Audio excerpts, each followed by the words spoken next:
Welcome to Gut Punch, the podcast that explores life-changing moments. Hosted by Kathryn Lancioni, a seasoned educator with personal insights into resilience. Kathryn shares how life can change in an instant, shaping our path forward. Each episode features inspiring guests who face their own gut punch moments. Guests share their journeys through loss, upheaval, and triumph. What to expect: honest conversations, lessons in resilience, inspiration for growth. Join Kathryn as she highlights courage and perseverance in every story.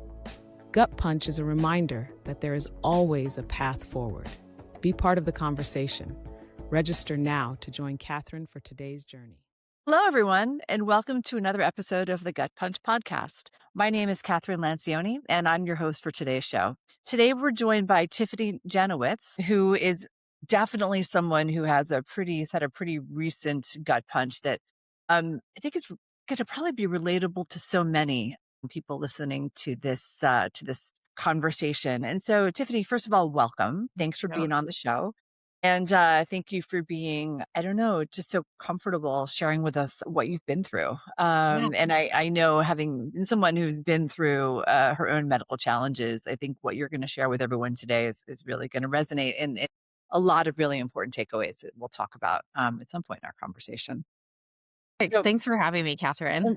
my absolute pleasure. So why don't you share with everyone a little bit about who you are, what you do, and then we'll get into the gut punch. Okay, perfect. Well, I am a personal and business development coach, and I really coach people around the concept of infrastructure as a whole.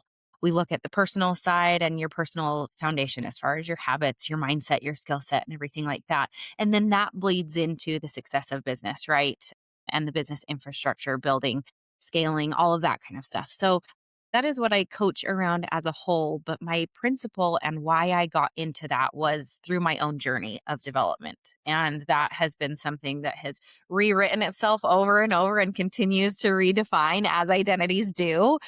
And of course, as you referenced, my last 2 years in my health journey has really solidified my why of why I'm in this space and why I feel a great responsibility to share with others and pour into others in hopes to save others. So No, and I think as everyone's going to hear from Tiffany's story, the importance of asking questions and the importance of listening to yourself, because there's as you'll hear from Tiffany's story, sometimes when things don't feel right, they aren't right. So Tiffany, I don't want to steal your thunder, so let's just share your story with us. okay, perfect. But well, I'll make this as condensed as possible, but to really put things into perspective, we rely on other people in their professional setting to guide us in different directions, right?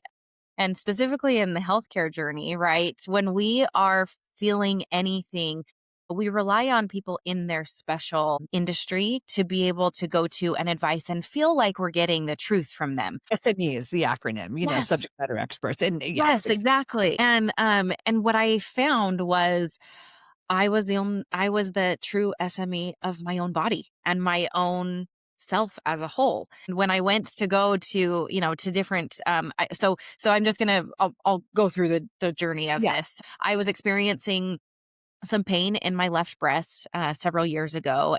As a woman, we have hormones, and I have a little boy. I've nursed him, and so there's a lot of things that have physically happened to my body over the several years. But I started paying attention to that and really listening to my inner voice, closed the margin of error of what could be happening for myself. And what I mean by that is I really paid attention to my habits, my lifestyle, the decisions I was making externally to input into my body.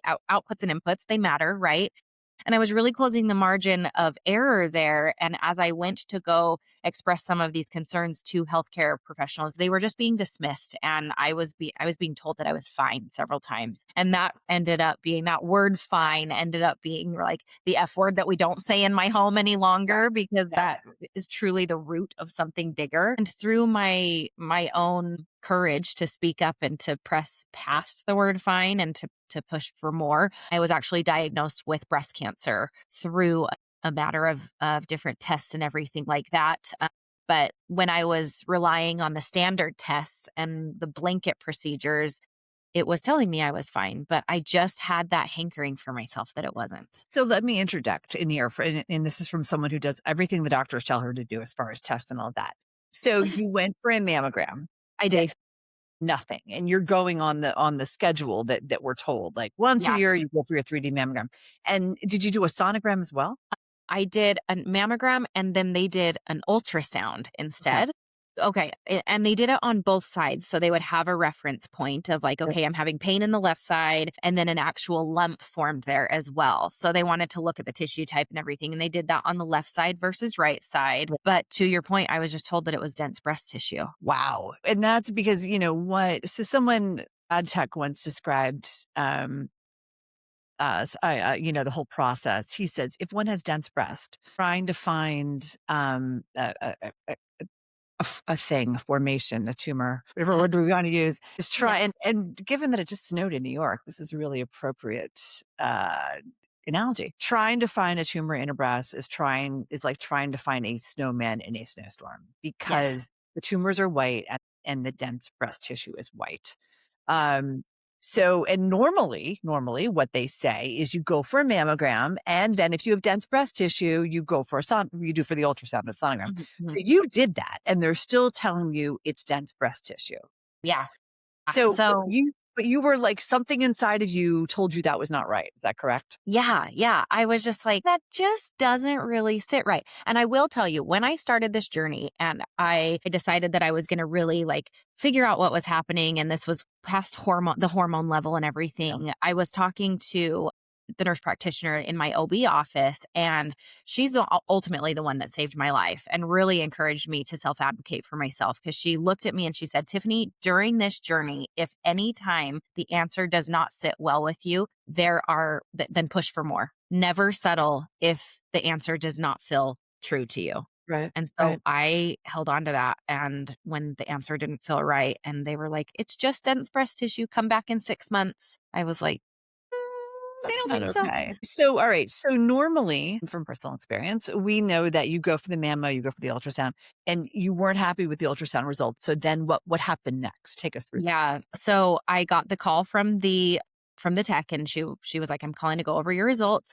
It's just dense breast tissue. So we're going to schedule you in 6 months, and then we'll do a comparison at that point. And I said, I'd really like to schedule with a breast surgeon. And she said, can you give me a reason why? And I said, because it's my body and I can feel that there's something bigger here, and I want to push for this. And so she was a little reluctant at first, but she scheduled. And when I got to the breast surgeon, she looked at the differences between the two images, the left and the right side, on a sonogram. And she was like, there's different tissue types here. When I really look at this and see, she's like, I'm not happy with just saying, okay, let's come back in 6 months. And so she was like, I want to do a biopsy. And that's when I went in for the biopsy, and I got pushed back again. After the biopsy? No, when I went in to get the biopsy, when the biopsy was even ordered, the radiologist came out and he was like, he looked at me and he was looking at the order and he was like, your mammogram was fine. Why are we doing this? And that's when it just reaffirms to me, like, I am my own advocate here, and I'm going to have to continue this pushback. Well, and for anyone who's listening, it's not like you can just snap your fingers and order a biopsy. Like, it's a process, because it's like thousands of dollars. You have to get the right referrals, and it's not like I can just walk in and be like, I think I want to do this exam. Take a large needle and no, you can't do that. Okay. Fun. So you get pushback on doing the biopsy, but they did it, I'm assuming. Am I right? Yes, they did it. Results came back. Hypertrophic cell, everything looks normal. So for those listening that maybe don't know what a hypertrophic cell is, that's just a fast growing cell. And so when we're looking at cost versus pushing for more, the risk to reward ratio of going in for more testing for someone that just is looking at hypertrophic cells, they want to shut you down at that point again. Right. And so I said, there's got to be more we can do. I know that this isn't right. And my breast surgeon said, okay, then we'll keep pushing. And she ordered a contrast MRI. Wow. And for someone with small breasts like myself, that, to your point, trying to find a snowman in a snowstorm, that's exactly how she described it to me too. She said, your mammogram, when we look at that, it's like holding up a white piece of paper. You don't see anything. It's not telling us anything. Yeah. And so an MRI is more sensitive, but less diagnostic. But that's all we needed. That's all we needed, was something to say there's more here. Okay.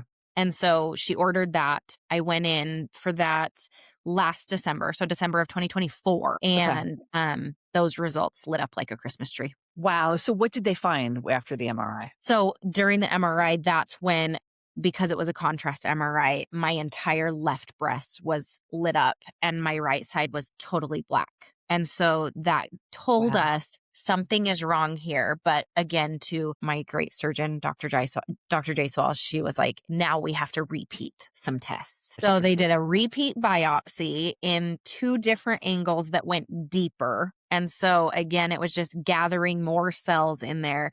And I did get a little bit frustrated. I was like, if we know something is wrong, then why are we doing a biopsy? Why don't we just go in and get whatever this is, you Yeah. know?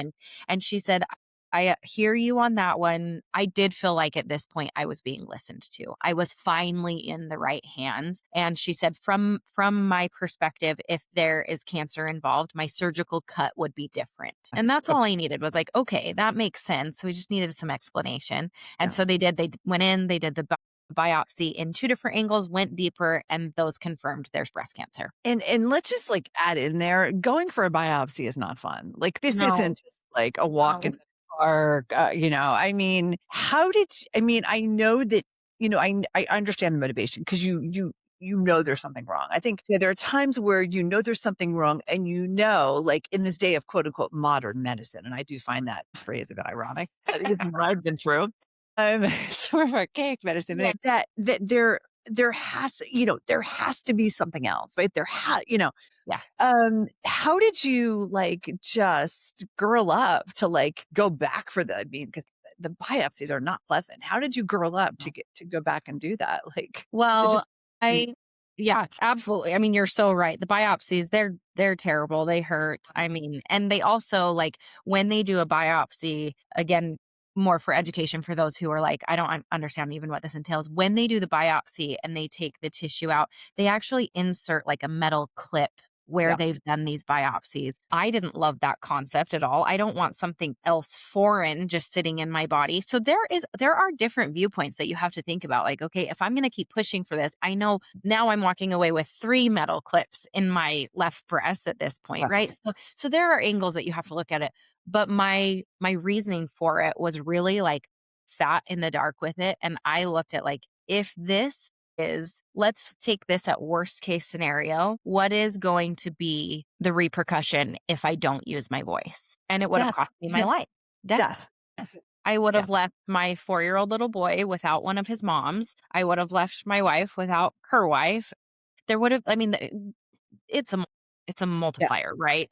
And I was, the repercussions are just, death. Like that literally is what it is. Yeah. Truly. Yeah. And it really was like it was a very spiritual experience for me to sit in the dark in that and wrestle with like, what could this be? There's a lot of unknowns in that space too, of like, okay, I'm also pushing to uncover something that might be really scary and we might be in for a grueling journey. And I've been asked that before, like for some people that are like, oh, I've like felt this thing, but I don't know. I don't want to know what it is, And again, it's like when I'm sitting there weighing the choices, that was what made me push back and say, we've got to get to the bottom of this. And I knew in my heart, like, I'm not done on this earth. I have a lot to do. I have a lot of work to do. And that also kind of solidified, like, maybe I'm meant to help people and find their voices in these scenarios because I'm having to push so hard to use mine. Well, and I have had girlfriends who have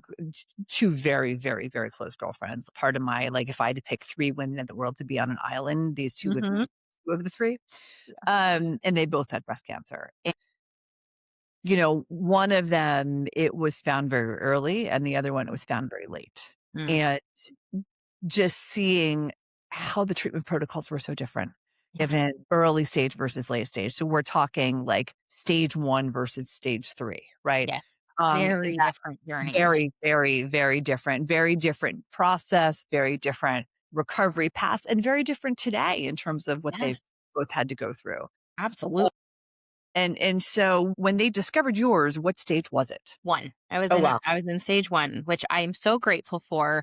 There were a lot of things that were coming up that if I wouldn't have caught it when I did, I mean, to be totally transparent, we were getting ready to have another baby. Wow. And I am the one who carries our babies in this beautiful life that we have. And if I would have gotten pregnant and nursed again, I mean, I would have shut this down for 2 years minimum. And imagine. Yeah. Easily. Yeah. Easily. So I'm grateful that we were able to catch it in one. Well, and I'm grateful that you were able to ask questions and you got, that your intuition was right. And I think, lesson one from this conversation is like everyone who's listening, whether you're a guy or a girl, you got to listen to your intuition. When something feels off, it usually is. Yeah. And that is something I know for myself. I know, and I know just like you did, like asking questions, really changed the course of my treatment plan with what I went through. And had I not, like, my life today would have been very, very, very different. So, all right. So take us through. So stage one or very early stage, Yeah. what was your treatment that you had to go through? So when we went through the different options of like what we could do, I elected for a double mastectomy. She did offer like you can do a single or a double. For me, I would have felt like a ticking time bomb if I didn't go for the double. There's many reasons behind that. But I was just like, let's get these out of here and get all of the risk that we can. Let's mitigate it, as much as we can. And so I went in last March. I went in for my double mastectomy and they checked the lymph nodes on the left side while they were in there. And by miracles, the lymph nodes came back clear. So I'm going to rewind a little bit. When we got that second biopsy, the markers that came back showed both intraductal carcinoma, which is just like DCIS is a term that you'll hear often in the breast cancer world. And that just means like that the cancer has stayed within the ducts in the breast. That is best case scenario. If you're going to get a breast cancer diagnosis, that's the one you want. Right. When we move to intravasive, that's when it's moving out of the ducts. That's when bloodstream can get involved and spreading starts. My second biopsy was showing both. Wow. And so when we went in for the mastectomy, I was prepared for like, this could be a lot. This could be treatment for a long, long time. This could be chemo. This could be radiation, a number of different things. And when they ended up doing when the mastectomy came back and the results from everything came back, everything was contained in the ducts still. Oh my God, you were so lucky. I was so lucky. So aware of that, which it just like, because if you had waited a little bit longer, it sounds like it was on the cusp of spreading. My breast surgeon was like, if you wouldn't have kept pushing, this would have been wildly different so quickly. Wow. Yeah. So that was when I was like, I am meant to share this message with as many people as I can share it with. And what's been really beautiful about that part, like that journey of it, Kathryn, is like connecting with lovely individuals like yourself, right? And we get to share our health journeys of, everybody is going to have their moment of something. It's not be breast cancer. It may not be cancer. It may not even be medical, but there will be a moment in your life when your life is going to come to a screaming halt and you're either going to make room for that voice to talk to you or you're going to shut it down. Yeah, there's sink or swim. I mean, we talk a lot about that on the show. You've got two choices or you have a choice, path A or path B. Path A is move forward. Path B is curl up in a ball and don't move forward. It is that simple. 100%. What was it? So, I share your fortitude. I know when I was at my lowest, when I woke up from a coma, I didn't know where I was and couldn't talk and couldn't move. After the thought of like what has happened? Like, what is this? Once it took me a couple of days to kind of figure things out. But my motivation, and I've shared this before with other guests, to get better was me, right? I so silly as this sounds, I would look at my LinkedIn picture, and I was like, I need to get back to being that person. So my motivation was myself to get better, and it was all on me, right? I could still be in that hospital bed, barking out orders, but I'm not. I kind of got tired of the food, honestly. But anyway, but only so much grilled chicken one can have. But for you, what was your motivation? Because yours is two parts. One is the quest for knowledge, right? And two is a mastectomy, again, for my friends that have gone through it, like one is bad, but two, a bilateral, like that's a lot. What kept you going in both instances? So a lot of things kind of for me fell into place mentally. When you're laying in a bed and you can't use your arms for weeks and weeks, you have a lot of time to sit in your head. Right? When you are sick, a lot of things you're having to rely on others. And for high performers, like ourselves, this is a very humbling thing to go through. When I'm the one who is usually pouring into others, I am a giver by nature. I love serving people, and to have that script flipped and to be the one having to accept the help, and I learned a lot. Let me just chime in here. It's not just accepting the help, it's asking for the help. I mean, I was so weak at one point, I couldn't even push the button on the remote. Huh?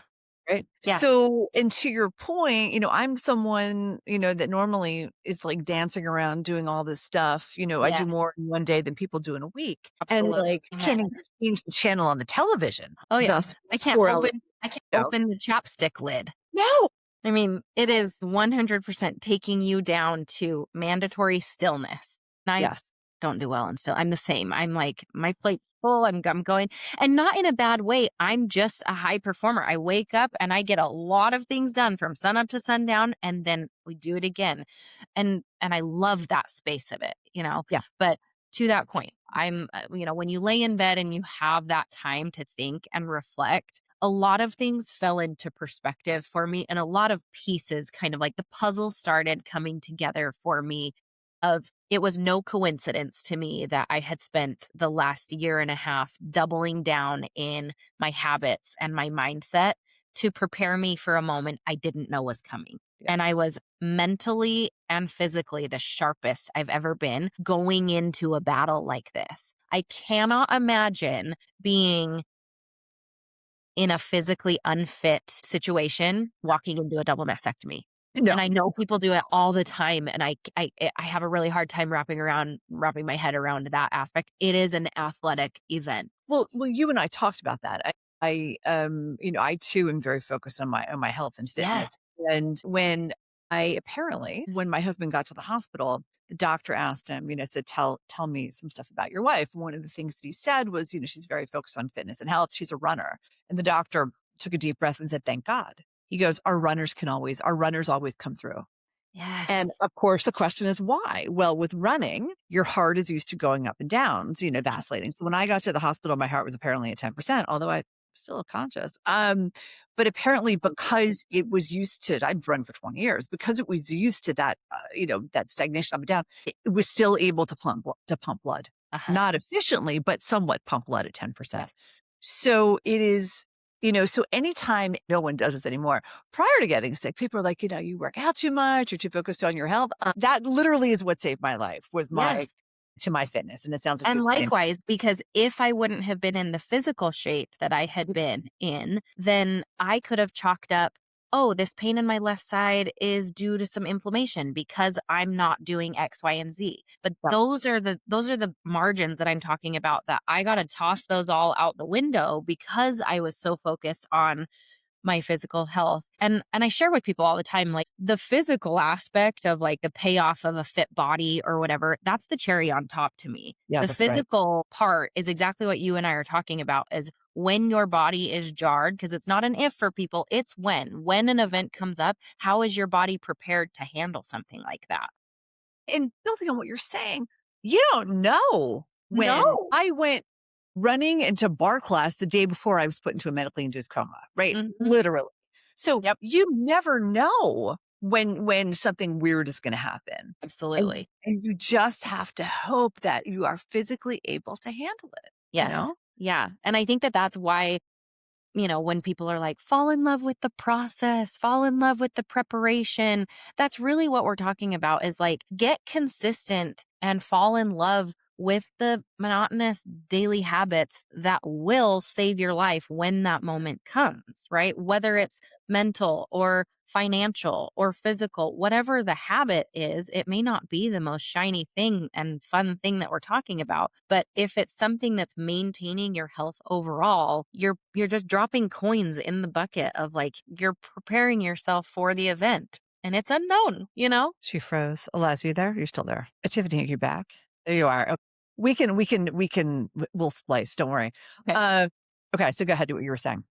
I was just saying, like, that's what's so important about falling in love with the monotonous habits, it's just dropping a daily coin in the bucket of your preparation. And so anyways, circling back to laying in my bed and really having time to reflect, it was no coincidence to me that I had spent the time doubling down into those habits, into the mindset of that. And then that solidified again to me of the importance of that. Gave me the ability to use my voice. That gave me the ability to listen to that and then use it. It gave me the ability to so much. And now I feel this great responsibility to share that with others, and the importance of why did why is this important? Why do we need to take those steps to trust ourselves and to feel in line with ourselves? Okay. So and I love all that you just said, and I want to build on that. So one of the guests we had on a few weeks ago, we were talking about this concept of well-being, right? Mm, And how it's not, for a long time, everyone just talked about physical health, right? uh, Now, thankfully, we're talking about mental health. And what she and yeah. I got into was this conversation of wellness and how wellness is the marriage of physical health and mental health. You were like in great physical health Mhm. um, when you went in. And I think, the difference between what you went through and I went through was like, I woke up from being in a coma, which I'm not going to say it's any better, right? You had a protocol, it's a protocol that you had to follow. So you Yeah. went in doing what you had to do. I just kind of like was pushed out of an airplane and was like, what? Like, what did I Yeah. do here? Okay. But how mentally, so mentally, what got me through my thing was like, I woke up in, I'll just say it, a pretty shitty situation. And still no one knows. No one knows how I got there. I just did. Yeah. So I was like, okay, this pretty much sucks. Mhm. And it can't get any lower than that. So we'll just go up from there. But you knew what you had to do. Mhm. And it wasn't just the physical thing, but it was also a mental thing. Yeah. How did you push yourself through it? Because I'm sure you had times where you were sad.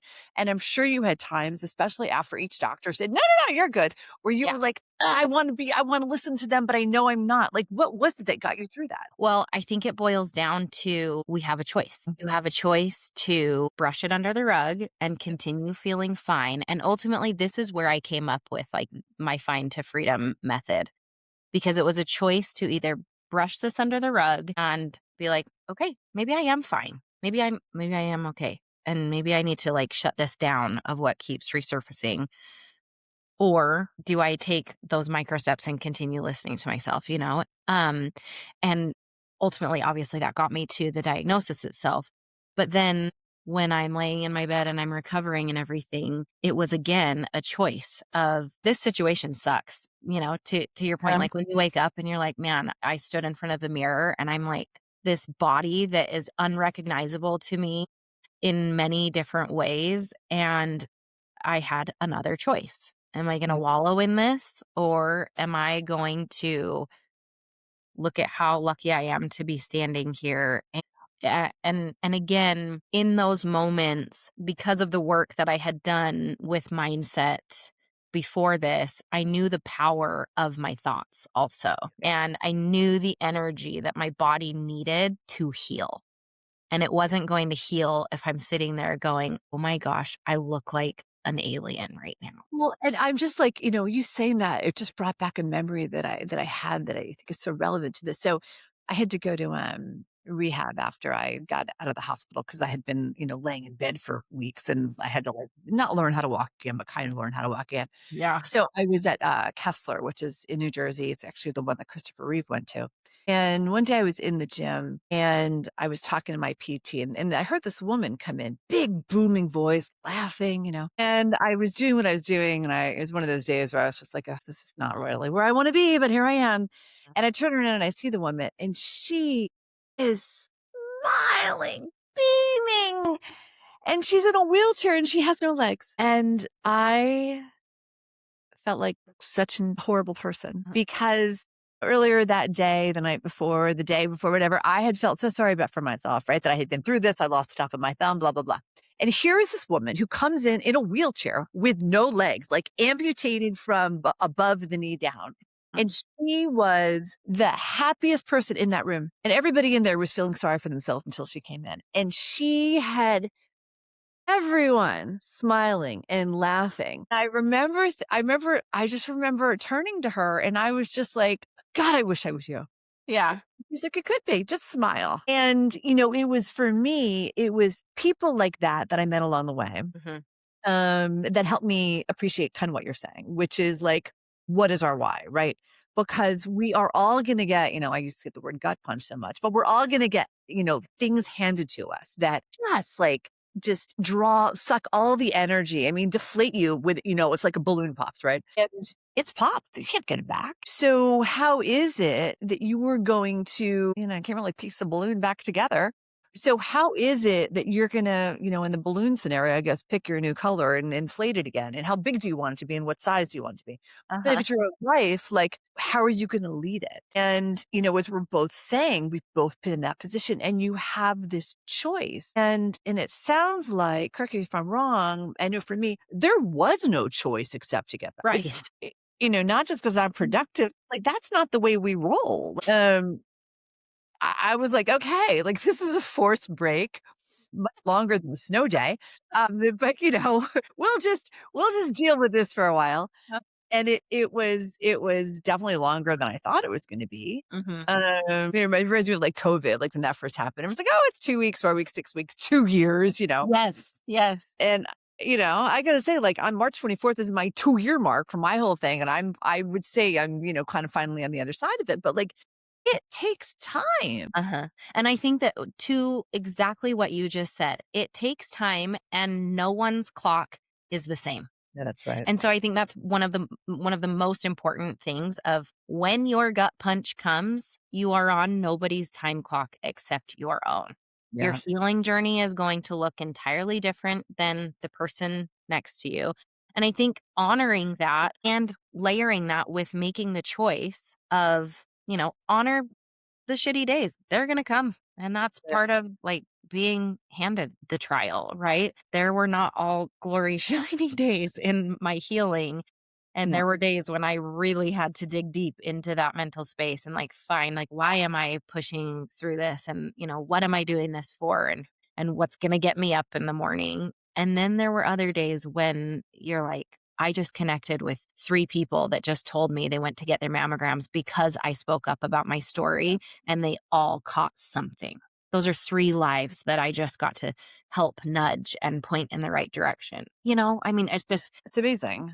And all you did was share your story, right? All you did was share your story. How has this whole thing changed you? when we talk about a moment like this, and again, everybody's magnitude is going to be different, right?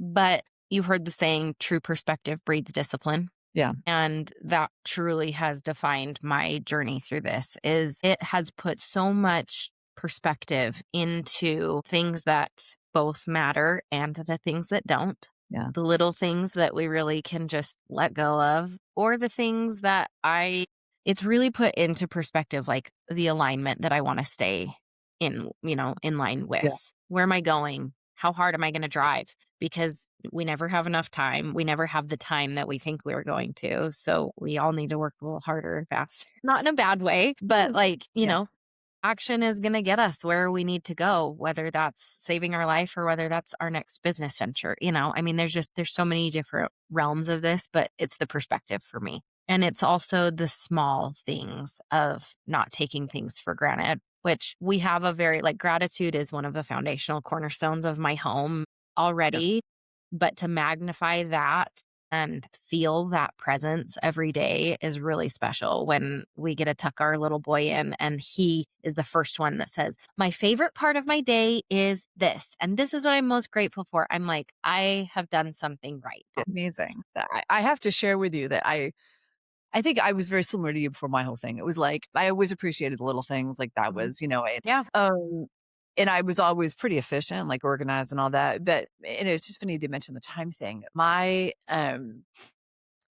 sense of needing to get stuff done, like it's kind of on steroids right now. I feel a little bit too much actually. But you realize, to quote someone else, everybody has an expiration date. And I pushed mine, you pushed yours. Like I was supposed to, and I guess, the number of the deli line got screwed up when it came to both of us, but thankfully it did. But, Yeah. you just never know when it's your time to go to the next stage. And I think for me that has really, I don't know, it's just put things into perspective. I know for myself, like when I got through my experience while going through it, there was a nurse in the hospital, and she walked in and she's like, "Why are you here?" Because I was like sitting there watching the Today Show, she's like, No tubes, nothing hooked up to me, but I was recovering from the surgery that I had. "Why are you here?" And I told her what happened, and she was like this tall Jamaican woman. She heard my story and she looked at me and she said, "God chose you." And 3 words, "God chose you," you know? Yeah. And then she paused and she's like, "So what are you going to do about it? What are you going to do with this gift?" Yeah. And that was like, oh my God. I'm like, so much pressure. And it was like, I'm like, how Yeah. dare I'm recovering? How dare you say that?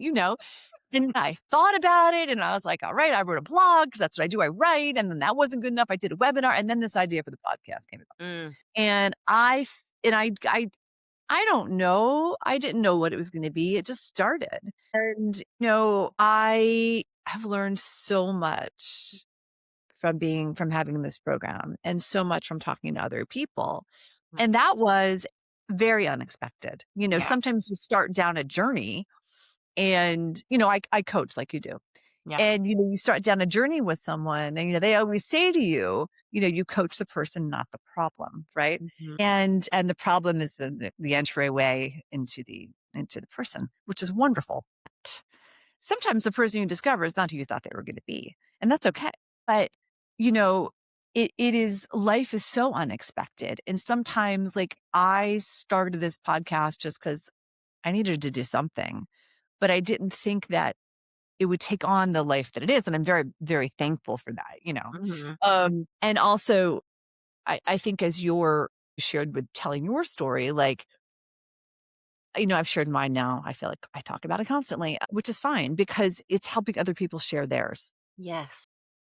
And it is so important in this time when there's so much noise in the world. And, you turn on the TV and it's just like, well, then you turn it off, hopefully, because there's so much going on. That real conversations about real things that we all go through Yeah. are really, that's the best medicine, is sharing and sharing, what we went through. And as we were talking about with you, like how you got through it. So I ask everyone this question on the show is, we have a lot of people listening who may feel stuck.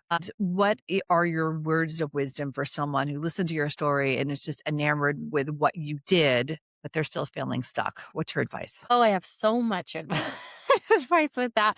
But truly my biggest advice with that is if you are feeling stuck, I challenge you to get creative with the questions that you're asking. Stay curious and continue to ask questions. It's the similar concept to like my 4-year-old little boy right now. We are not Right. at a lack of questions that are happening in our home right now. But when I look at the development of the questions he's asking and the amount he's learning right now, I mean, I would love to be a 4-year-old little boy right now and be asking those questions, because the lack of inhibition and just the concept of staying curious is serving him so well with everything that he's learning. And if we just apply that to ourselves of there's always a different route, there's always a different way, there's no one set way for anything. So if you are feeling stuck, maybe you've been stuck at looking at it in one particular way. So get creative and just like step outside the box and just ask more questions, Well, and being brave enough to ask those questions. yeah. And, I think the simplest question is one word: why? Yep. Ask why 1,000 times. Ask why, get that answer, and ask why to that answer. Yeah. Going like to the nth degree of the whys. I'll never forget, back to my tale of rehab, in that same place, not on that same day, there was an older gentleman that came in and he was driving his PT nuts because he just kept saying, why, why are we doing the fight? And finally his PT said to him, you got to stop with the questions, to which he of course said, why? But it was awesome because it's such a simple question and it's so easy to say, 3 letters, but like it warrants such an enormous amount of information. I think for anyone listening, as you and I are both saying, like anytime anyone, whether it's a doctor, a lawyer, anyone, any SME that you go to for advice, if you don't think it's right what they're saying or agree, say why. Challenge it. Yeah. Absolutely. And I will say that like when we think of that concept of challenging it, especially when we're talking about someone like you're talking about, like someone in that place of authority that we're brought up to talk to listen to that opinion, to not challenge it, innately. Well, I shouldn't say innately, but we're we're brought up to more so look outward than inward. Yes, that's right. Right. But if we can flip that, if we can change the lens and look inward, then the concept of like feeling that, scared to push back is a little less if we're just looking at it like, I'm doing this for me. That's right. And yeah. And building up that courage, it's just like when we're talking about physical training of any sort. We're not thinking about running the Boston Marathon if you haven't put running shoes on before. We're Right. talking about maybe lacing up your shoes and going for a walk around the neighborhood first, right? And just taking the first steps. And then when you find out that walk felt good, speaking up for myself felt good, then we can talk about increasing that distance. And it's just putting the reps in brick by brick by brick. And now we're talking about a solid foundation of using your voice. So you have to dial it back. Make it simple. Start small. I love that. I have nothing to say except I love that approach. That's fantastic. Tiffanie, thank you for being on the show. I loved the conversation. And I just it was such a pleasure to have you on. If people would like to get a hold of you, what's the best way? People can get a hold of me through my website. It's just TiffaniJanowitz.com. I throw a little wrench in the spelling there. So it's Tiffany with an IE and not a Y. I'm also on Instagram and I'm active over there. So DM me anytime. Truly, Kathryn, that's my favorite part, is this connection that we do get to connect, share our stories, give others the courage to share or find theirs. And that's, to me, what it's all about, is that connection. And so I love that space of being able to help others. And so if you find yourself in that place where you feel stuck, I'm here to help you. Let me help you. Love that. Thank you so much for being on the show. Such a pleasure. Thank you for having me. Likewise. Well, everyone, thank you for listening to another episode of the Gut Punch podcast. We look forward to chatting with you next week. Bye-bye. That's it for today's episode of Gut Punch. I hope you found inspiration, because no matter how hard life hits, there's always a way forward. Make sure to follow or subscribe to Gut Punch on your favorite podcast platform. If you know someone who could use a little inspiration, share this episode with them. Thanks for listening, and until next time, stay strong. See you in the next episode.